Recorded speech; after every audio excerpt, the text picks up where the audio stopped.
말씀 원장님께서 강의하시겠습니다. 그리고 잘 아시지만 간단히 양념말씀만 드리겠습니다.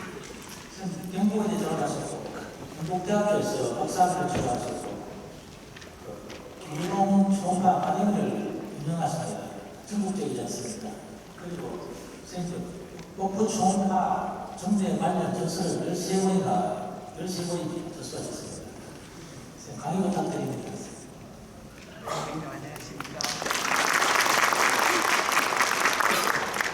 예, 박시아 원장님께서 너무 가분한 소개를 해주셨습니다. 예, 오늘 제가 맡은 제목은 이 좋은 영상을 위한 기계 저작권과 초음파 에코 이해의 첫걸음입니다. 근데 이 기계 저작권 앞에 선생님께서 강의했기 때문에 제가 간단하게 하고 초음파 영상을 어떻게 이해하느냐에 대해서 설명을 드리겠습니다. 초음파 영상은 다른 영상하고 아주 특이한 영상입니다. 리얼타임으로 진행하기 때문에 이 스캔법이 아주 중요합니다. 영상을 어떻게 스캔하느냐에 따라서 변변을 놓칠 수도 있고 없는 변변을 만들 수도 있습니다. 다음에 중요한 것은 이 초음파 영상을 어떻게 해석하느냐가 중요합니다. 초음파 영상의 질환에 한 가지 영상이 나오면 얼마나 좋겠습니까만 그렇지 않습니다. 같은 병이라도 그 안의 구성의 스트럭처라든지 내용에 따라서 얼마든지 다르게 보일 수가 있습니다. 그래서 우리 초음파 탐색자는 컨벡스 리니어 섹터인데 일반적으로 이제 컨벡스는 프레셔널 하기가 좋죠. 그래서 복부 영역에 널리 사용되고 리니어 프로는 호재선 장기에 사용됩니다. 그리고 소화관의 백구조를 보거나 이럴 때는 리니어를 사용하고 또 슈퍼피셜한 장기일 때는 리버에서도 목백에 가까운 부분에 있는 부분을 볼 때는 리니어를 사용합니다. 다음에 개인이 일반적으로 중요합니다. 우리가 개인을 밝게 볼 때도 있고 조금 어둡게 볼 때도 있습니다만 저는 약간 어둡게 봅니다. 그리고 소화관 볼 때는 개인을 낮춰잡아야 되고 사이로이드나 이런 거 볼 때는 좀 개인을 높이게 됩니다. 그다음 PDC가 굉장히 중요합니다. 초음파는 기계가 영상을 표면에서 심부까지 균일하게 보이도록 해놨습니다. 그러나 이제 팻리버라든지 이런 경우에 되면 표면에서 리얼필드에서 초음파 반사가 심해져가지고 심부가 잘 안 보이는 수가 있습니다. 그래서 이 상황에 맞게 PDC를 잘 조절해가 심부를 잘 본다든지 정보를 잘 보든지 이렇게 조절하는 게 좋습니다. 프리퀀시가 중요합니다. 팻리버나 이런 경우에는 프리퀀시가 너무 높으면 심부가 관찰이 잘 안 되기 때문에 팻리버에서는 프리퀀시를 좀 낮춰서 보는 게 좋습니다. 최근에 초음파 프로브는 전부 다 와이드 밴드가 돼가지고 프리퀀시를 프로브를 안 바꾸더라도 기계 조작으로 프리퀀시를 조절할 수가 있습니다. 다음에 포커스를 중요합니다. 초음파는 이렇게 포커스 음속의 폭을 줄여가지고 라테랄 레졸루션을 좋게 해놨습니다. 특히 볼스톤을 보거나 이럴 때는 바로 스톤 위쪽에다가 포커스 포인트를 맞춰줘야만이 섀도우가 관찰됩니다. 다이나믹 레인지를 일반적으로 많이 사용하지 않습니다만 이 다이나믹 레인지를 너무 높이 버리면 이 초음파가 부드러워집니다. 그래서 미시한 에코의 차를 맞출 수 있습니다. 다이나믹 레인지를 좁혀주면 이 에코의 해상도가 좋아지지만 초음파가 약간 거칠어집니다. 저는 다이나믹 레인지를 조금 좁혀야 약간 거칠게 보고 있습니다. 다음은 하모니 이미지입니다. 옛날 기계는 펀더멘털 이미지하고 하모니 이미지가 따로 있었습니다. 그러나 최근의 기계들은 하모니 이미지를 주로 해서 영상을 만듭니다.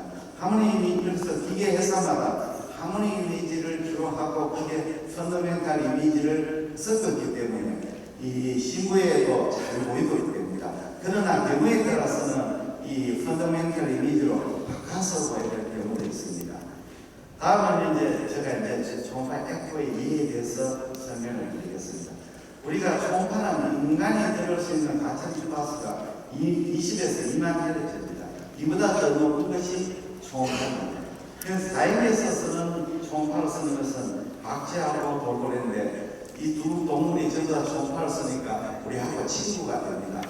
이 박쥐가 쓰는 초음파는 아주 하이 프리퀀시를 사용합니다. 조금 거리에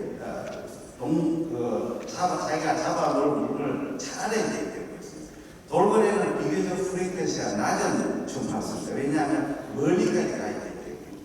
인간이 우리가 진단에서 하는 초음파는 3에서 15메가헤르츠인데 굉장히 높습니다. 메가는 100만이니까 엄청나게 높은 초음파를 사용하게 됩니다. 이 정도 초음파는 공기를 잘 뚫지를 못합니다. 그래서 우리가 초음파 검사할 때 젤을 사용하는 것은 이 초음파가 신체 표면을 공기에 저항 없이 잘 통과하고 하는 거고, 그 다음에 피부 표면하고 접촉을 좋게 하기 위해서 그렇게 사용합니다. 자, 이게 제일 중요합니다. 초음파가 탐정자에 나면 주 동강에서 흡수가 되고 또 확산이 되고 산란을 일으키게 됩니다. 이 초음파에서 에코가 고에코, 무에코, 광에코, 고에코, 저에코, 아이소에코로 나누는데, 이 에코의 무에코라고 하는 것은 초음파 빔이 통과해가지고 돌아오지 않습니다. 그러니까 음계 나오게 됩니다. 그래서 대표적인 것은 우리 헤파틱 시스트가 됩니다.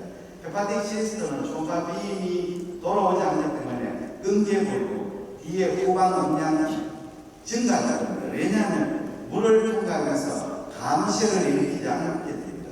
다른 부분은 초음파가 산란이나 흡수가 돼서 감시를 일으키죠. 그러나 초음파 기계는 뒷부분까지 잘 보기 위해서 뒤쪽으로 갈수록 음량을 증폭시켰습니다. 시스를 통과하면서 음량이 감시 안 되기 때문에 이 부분이 고액으로 나옵니다. 마치 우리 의과대학 다닐 때 1등이 80점, 2등이 꼴찌가 40점 나되면 20점을 플러스해가 1등이 100점, 꼴찌가 60점 이렇게 되면 아주 저는 제시어치 잘 통과합니다. 불행한 사태는 1등이 90점, 꼴찌가 20점 나되면 저는 한 반 정도가 제시에 걸리게 됩니다. 다음에는 낭명의 뒤에 이 물질을 일으킵니다. 초음파는 벨로시티가 높은 데서 음속이 낮은 데로 들어가면 안으로 굴절합니다.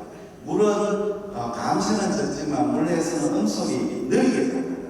그래서 안으로 굴절을 일으킵니다. 반대인 경우에는 HCC처럼 간식으로 밀집될 때는 음속이 느린 부분에서 다른 걸 갖다 바깥쪽으로 굴절이 됩니다. 마치 우리가 이제 물을 오더를 탈 때 물살이 센 데에서 물살이 약한 데로 가면 안으로 오더가 붙게 되고, 물살이 느린 데에서 물살이 빠른 데로 가면 오더가 바깥쪽으로 굴절이 됩니다. 똑같습니다. 다음에는 우리가 현실적으로 초음파 검사할 때 가장 문제가 스몰 시스트하고 스몰 HCC입니다. 스몰 HCC는 하이포에코에 간 경우가 많은데, 이거는 세포의 밀도가 높아가지고 저에코로 보입니다. 사실은 저에코하고 무에코는 종이 한 장 차이가 됩니다. 그래서 이 관찰이 굉장히 중요합니다. 이 시스템 경우는 이 주위 간실질하고의 낭용 사이에 경계면에 에코의 차이가 크기 때문에 반사를 많이 일으키죠. 그래서 이렇게 경계면에 무에코가 보입니다. 이게 가장 중요한 소견입니다. 두 번째는 이 시스템은 피막이 있으므로 스무스한 경계인데, HCC는 주위에 파이버 티슈 그라듈레이션 티슈로 둘러싸여 경계가 불규칙합니다. 그리고 시스템은 오발이나 라운드인데, 이 HCC는 이렇게 끝부위가 뾰족뾰족한 느낌이 듭니다. 그럼 후방 음량은 시스템 후방 음량이 강하지만 HCC도 후방 음량이 있습니다. 후방 음량 증가가 있습니다. 왜 그러냐면 HCC는 헤파토사이트로 구성되어 있기 때문에 초음파 비밀가 감시 없이 잘 통과되기 때문에 후방 음량 증가가 됩니다. 이게 후방 음량 증가는 약한 후방 음량 증가가 되겠습니다. 물론 토라도크를 깨우면 시스템은 헬리오 신호가 없지만 HCC는 있을 수도 있고 없을 수도 있습니다. 다음에 이제 강에코에 대해서 설명드리겠습니다. 강에코나 고에코는 같은 개념인데 조금은 틀립니다. 후방 음량을 뚜렷하게 동반하는 것이 강에코입니다. 이 결석은 후방 음량을 동반합니다. 왜냐하면 초음파 빔이 와가지고 결석을 부딪히면 강하게 반사를 하고, 그리고 일부는 통과하면서 서서히 흡수가 돼서 뒤쪽 부분에는 총파 빔이 없어지게 됩니다. 그래서 뚜렷한 클리어한 섀도우가 됩니다. 다음에 공기가 중요합니다. 공기는 아주 작은 공기는 정상 고액으로 가요. 조금 더 많은 공기는 랜드라이트 고액으로 가요.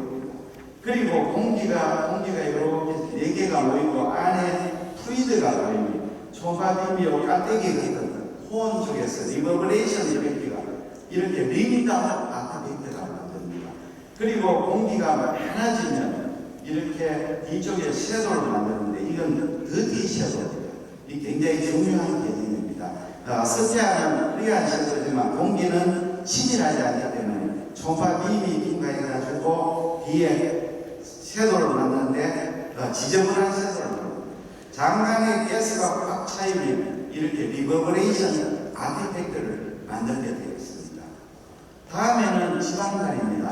이 지방간은 고액으로 다는 메커니즘이 칼시케이션하고 좀 틀립니다. 패트립에서 고액으로 보이는 것은 헤파토사이트 안에 팩트가 있으면 초파빔이 헤파토사이트 안에 팩트에 산란을 일으킵니다. 이 산란파가 바로 부딪혀가지고 다시 플러그로 돌아옵니다. 그러니까 바로 다이렉트한 반사가 아니고 산란에 의한 반사가 됩니다. 이 조건이 일어나려면 두 가지 조건이 필요합니다. 첫째, 팻과 팻 사이에 이물질이 있습니다. 두 번째는 이 간격이 초파 빔의 폭에 너무 넓어서는 안 됩니다. 그렇기 때문에 패트리버는 고액으로 나와집니다. 서브큐타니어스 팻은 오히려 저액거든요. 왜냐하면 only 팻으로 구성되어 있으면 이 초파 빔이 산란이 일어나도 이물질이었기 때문에 부딪히지를 못합니다. 그래서 돌아오지를 못하기 때문에 그 에코가 고액으로 보이지 않습니다. 다음에는 이 팩트가 있으면 무조건 고액으로 보이는 건 아닙니다. 초파에서 에코는 절대 평가가 없고 상대 평가가 됩니다. 정상 시즌에는 이 중심 에코 자체가 고액으로 보입니다. 왜냐하면 신우 있고 신우 뒤에 팻도 있고 지방 베슬 있고 림파틱 여부 각종 조직이 통과하면서 강한 반사를 일으켜서 고액을 합니다. 그러나 신우주의 페이셜 듀레이션 특히 노인에서 그런 일이 생깁니다. 그러면 오히려 에코가 떨어집니다. 왜 그러냐면 이 중심 에코 복합체에 비해서 팻은 상대적으로 저에코입니다. 지방에 우리 고등학교 때 공부를 1등 했는데 의과대학 들어와가 중위권 되면 부모님이 대부분 이런 말 하죠. 너는 도대체 공부를 어떻게 이렇게 중위권밖에 못했는가 이렇게 돼요. 워낙 잘하는 사람이 있으면 상대적으로 못하게 되는 거죠. 상대평가가. 다음에 이제 당난 결석입니다. 콜레스테롤 결석은 고액보고 섀도우를 공간하는 것은 초파의 이가 이 담즙하고 콜레스테롤 표면을 부딪힐 때 강한 반사를 합니다. 왜냐하면 음양 대면차가 생기기 때문에. 그리고 초파빔이 서서히 들어가 흡수를 하면서 섀도우를 만들어요. 콜레스테롤 폴립은 고액으로 보이지만 섀도우를 분단하지 않습니다. 왜냐하면 콜레스테롤 폴립은 안에 담즙이 들어와서 콜레스테롤이 들어와서 그 안에 히스테오사이트가 콜레스테롤 엔가티입니다.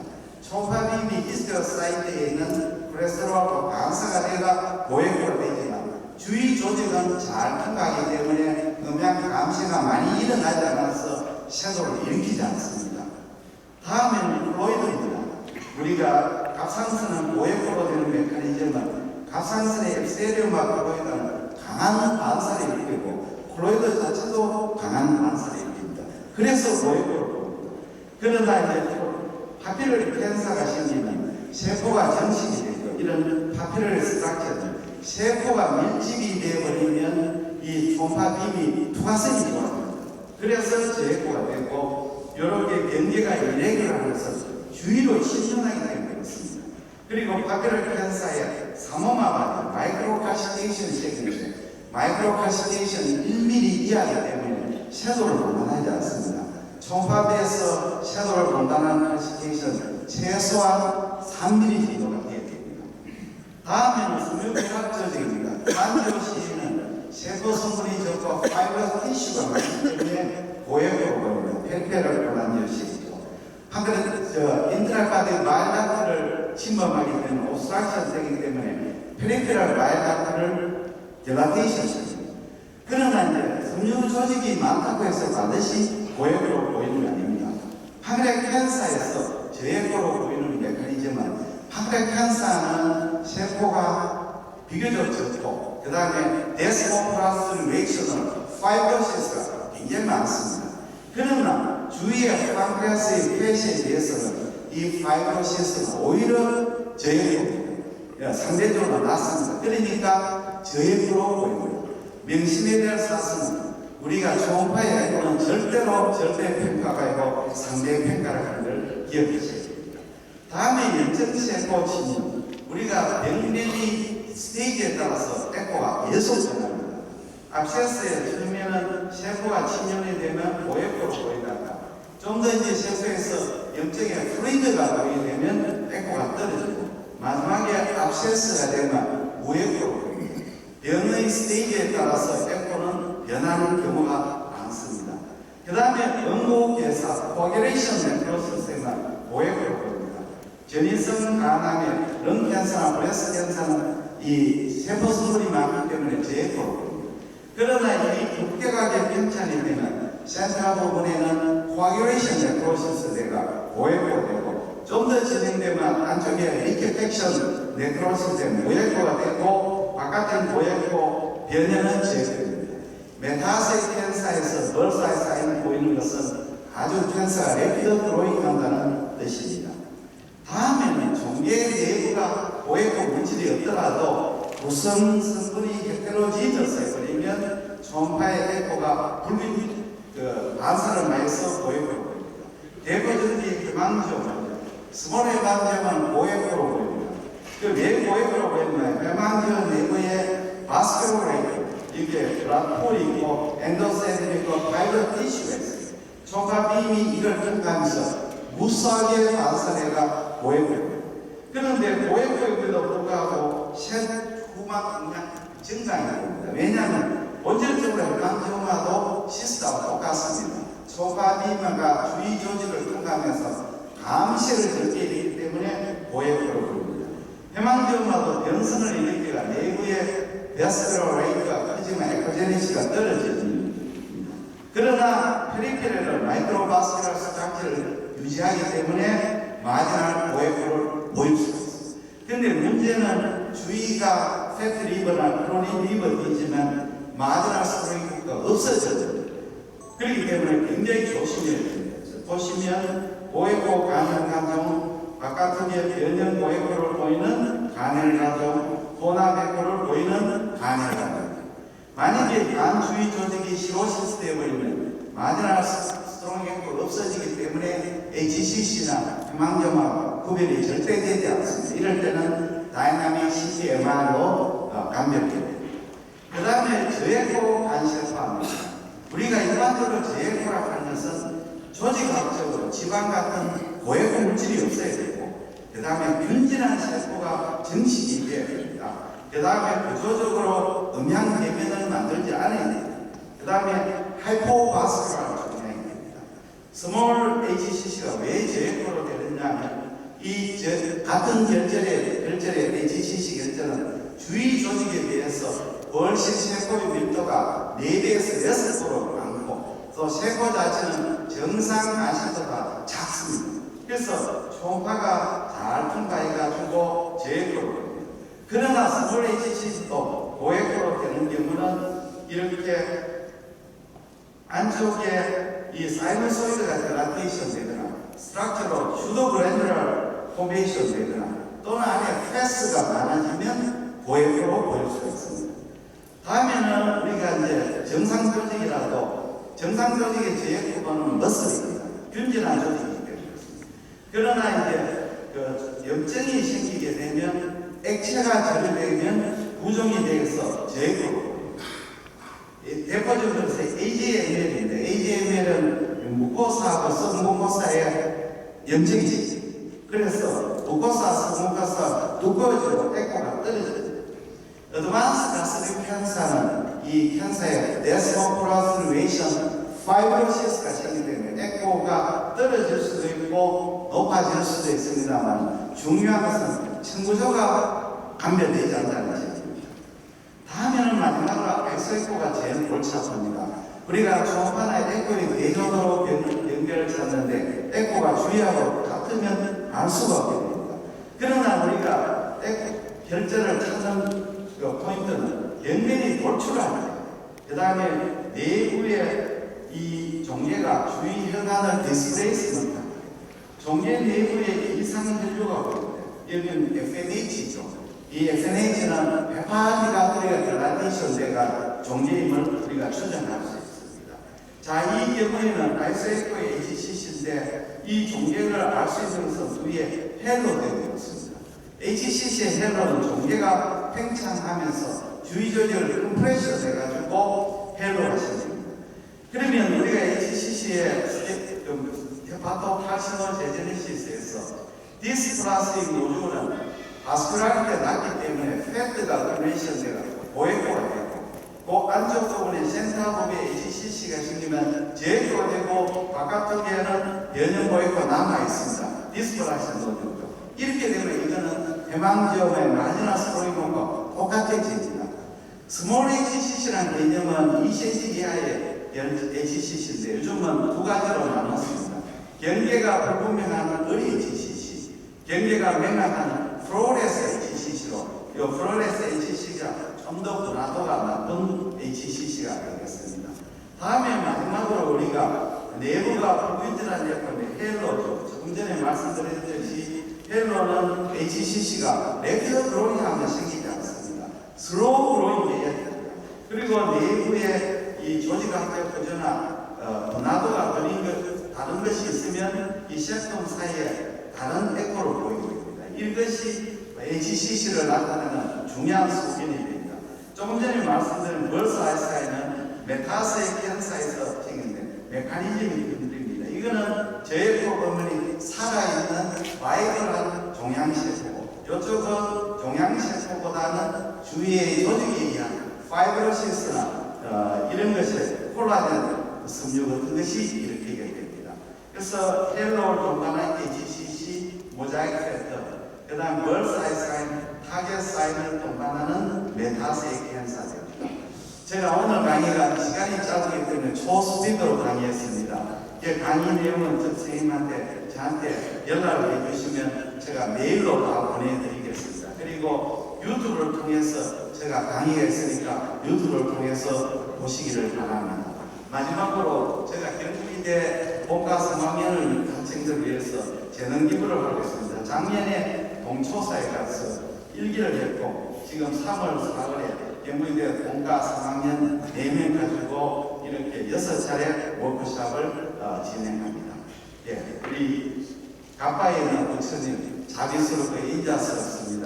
제가 좀 어려운 일이 있거나 중요한 일일 때만 가파에 부처님을 가셔가지고 지성을 드리면 반드시 되게 됩니다. 단 조건은 한 번에 한 가지입니다. 한 번에 두 가지 밀면 무효가 되겠습니다. 대구분 말고 서울분이나 부산 경남도 반드시 보시면 좋습니다. 이 부처님이 대구에 있지만 인자스러운 눈빛은 부산 경남을 향해서 있기 때문에 부산 경남 쌤들이 많이 보시는 것 같습니다. 예, 대단히 감사합니다. 인자스러운 질의 응답하셔서 올라와 주시면 감사드립니다.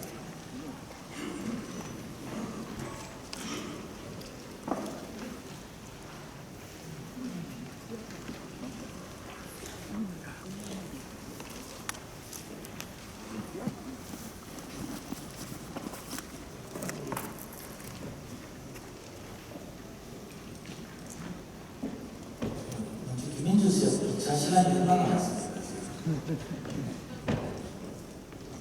한 10분 정도 되겠습니까? 5분? 근데 쌤은 인기가 좋아서 쌤은 질문이 4개가 있어서 쪼여있어요. 빨리 듣겠습니다. 쌤 간단하게 해주시기 바랍니다. 짧은 질문이 다 있습니다. 순서 바꿔서 죄송하다고 해서 교수님. 한글쌤에서는 에코뉴스를 하는데 이분이 해서 에코 댄스하는 결과 뭐냐고 질문이 좀 이분은 에코 댄스하고 한글에서는 에코 물선다는 이유가 뭐지? 이보다 독할 패스는 물수 잘수 있는데 일단 기본적으로 빼시는 부분은 하이 프로 에피센스라는 부분입니다. 그러니까 그거는 리버나 판크라스나 다른 거는 아니고요. 약간 상대적으로 뭐 다르게 보일 수는 있겠지만 기본적으로 빼시는 구조 자체가 지금 방금 설명하셨지만 에코제닉하게 하얗게 보이는 겁니다. 리버에 있든 판크라스에 있든. 그래서 그게 기관마다 차이가 있지는 않고요. 선생님들이 보실 때 아마 머슬하고 서머 큐핏이 약간 좀 노처럼 보인다는 느낌을 가지실 수는 있는데 그거는 고뱃의 약간 조직 머티리얼의 차이여서 그렇지 기본적으로 뱃은 보통 그 활기만에 비해서 하얗게 보이는 게 정상입니다. 그건 기반에 따른 차이는 아니고요. 예, 그 다음 질문. 아까 한 총파에서 기본 스캐너 10장이 필요하다고 했는데 판크레스 총파에서 그 급의 기본 이미지 필요한지 어떻게 해야 되는지 질문 드렸습니다. 사실 저희는 그 소노그래퍼를 쓰지 않는 아직은 그렇게 되어 있지 않고 그 판크레스는 선생님들이 보실 때 판크레스 헤드 부분 그다음에 오스미스 프로세스 나오는 부분 바디 그다음에 테일 부분을 정확하게 보셔서 아마 3가지 이상 정도를 찍어주시면 되고요. 그게 엿장처럼 정해져 있지는 않습니다. 그리고 저희는 요새 이제 텍스를 쓰기 때문에 옛날처럼 필름을 아끼려고 그렇게 스트릭트하게 찍지 않거든요. 그래서 장수에 너무 연연해 하실 필요는 없지만 제가 봤을 때는 헤드와 오스미스 프로세스가 들어가고 바디 들어가고 그다음에 테일 부분 최대한 오블리크 플레인에 맞춰서 판크레스가 약간 이렇게 오블리크하게 끝이 올라가 있거든요. 그러니까 그 플레인을 꼭 이렇게 스트릭트하게 맞추지 말고 약간 풀브를 돌려서 끝을 잘 보이는 정도 한 3단 정도 찍으시면 되지 않을까 싶습니다. 예, 다 보트면 판크레스에서 실질상 판크레스 중에 하로가 보였는데 총파에서는 하로가 어떤 역할을 보이는지 궁금합니다.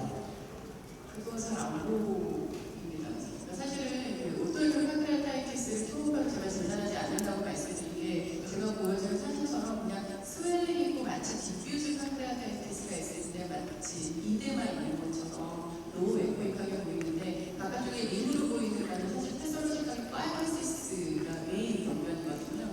그거를 초음파로 사실 주전 백과 구분해서 림을 볼 수 있는 경우는 많지 않다고 생각합니다. 마지막 질문입니다. 상복부 총파의 멀티 스크린에서 쇼덱시스 세션 스캔과 스크린 윈도우의 테일 스캔을 하시는지요? 시간 관계상 그리고 스킬 부족으로 잘 하지 않는다면 위험성이 얼마나 큰지 말씀 부탁드립니다. 테일 부분 보는 거요. 예, 판크레스 윈도우의 테일 스캔과 세션 스캔, 쇼덱시스 테일 스캔이라고는 있지는 않죠. 그냥 제가 그 트랜스퍼스 스캔을 루틴으로 할 때 일단 테일 부분을 보는데 테일 부분이 대부분 가을 가스가 있어 안 보이고요. 스노우 가스가 가려져있기 때문에 그냥 눕혀서 프론 자세에서 혼자 스파인 자세에서 볼 때 혼자 테일 부분이 잘 안 보이니까 그럴 때는 이제 스플린을 스캔을 하실 때 스플린을 윈도우로 삼으셔서 테일 쪽에 무슨 메스가 있는지를 사실 확인하는 의미지 그거를 얼마만큼의 지금 유연성이 있을지 잘 모르겠는데 제가 경험하기로는 OCM 이상의 메스는 사실 처음에도 이렇게 놓치는 것도 봤거든요. 근데 그걸 사실은 그 사람을 블레임을 할 수가 없는 게 제가 감상해보면 저는 분명히 맞다고 생각하는 나중에 CT를 찍어보면 3, 4CM 아까도 말씀드렸지만 아드레날그랜드 분명히 30 이상의 메스가 있는데 아무리 찾아도 안 보일 때가 사실은 있습니다. 그 환자의 케이스 바이 케이스마다 윈도우가 안 좋은 환자들은 보기가 어려운 경우가 있으니까 그거는 그냥 고려를 하셔서 제가 말씀드렸듯이 CT를 레코멘드 하시는 게 가장 안전하다고 생각했습니다. 네, 선생님 감사합니다. 질문 끝났습니다.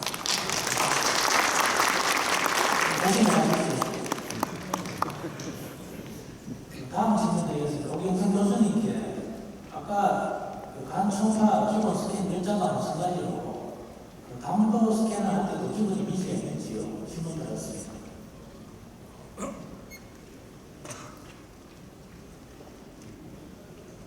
그 담도 스캔의 기본 이미지가 따로 있는 건 아닌데 그 스캔 트레이션을 하시는 겁니다.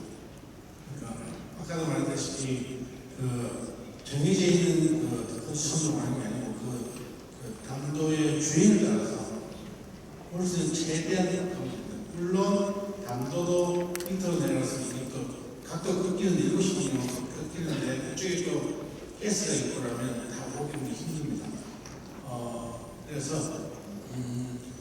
그냥 몇 개 스캔을 한다는 게 아니고 자기가 쭉 충분히 보고 메인 대표 밑에는 짚고 띄어서 그 인터프리테이션을 드리겠습니다. 그 다음은 A 캘큘러스 폴리시 스타일리스트 특징적인 총파 소개는 어떤 건지 부탁드립니다. 그거는 우리 초음파보다는 분당적으로 감별을 해야 되는 게 맞다고 봅니다. 그 증상은 내과 증상 같아요. 뭐 발열 나고, 아프고. 그렇지만 콜리시스타이티스 속에는 있지만 돌아는 모르는 거예요.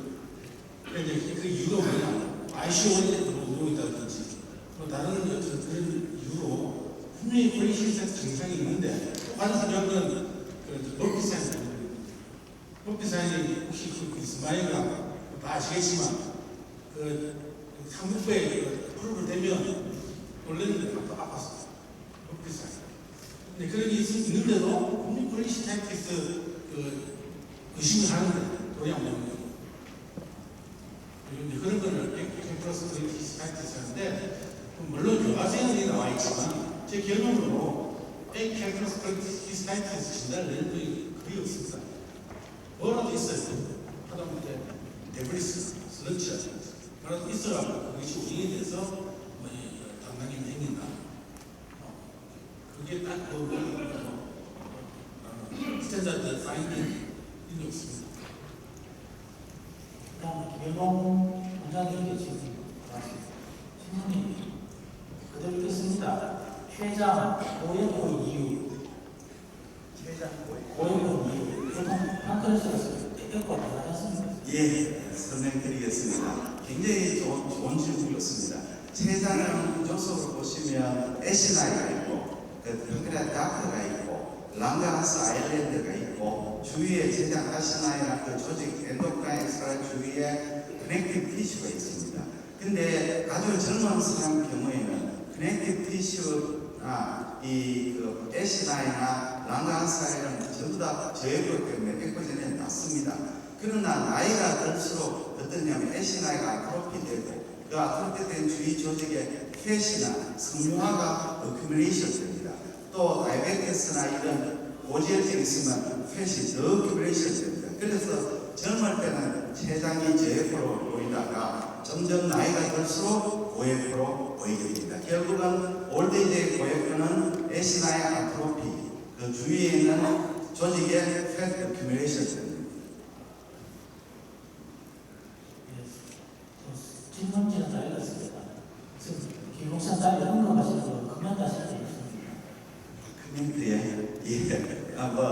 제가 늘 이야기하지만 초음파를 잘 보려면 첫째 스캔을 잘 해야 되고 두 번째는 초음파 영상을 볼 때 보통 이제 하급인 경우에는 영상만 보고 100명 있다 CT를 찍으러 보낸다 이러지 마시고 CT를 찍을 때 이 CT에서 어떻게 나올 것인가 MR에서 어떻게 나올까 추정하고 그 다음에 영상의 학생한테 물어보고 그 다음에 마지막에 파솔로지가 남아 이 파솔로지하고 초음파 속에다가 어떻게 코리에이션 되는가 생각하면 아주 재밌습니다. 우리가 야구를 볼 때 그냥 보는 것보다 야구의 이 시합의 흐름이 어떻게 되는가 이 시합의 결정적인 승부의 분수령이 어디에 되냐 그런 걸 보시면 야구가 더 재밌는 것 같습니다. 네, 감사합니다. 디스커션 끝내겠습니다. 다음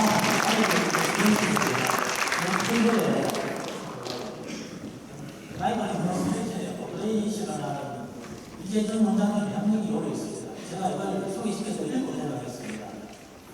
이재정 원장님은 아시지만 경북의대를 나와셨고 신의대 보건병원 대과에서 주몽의를 수련하셨습니다.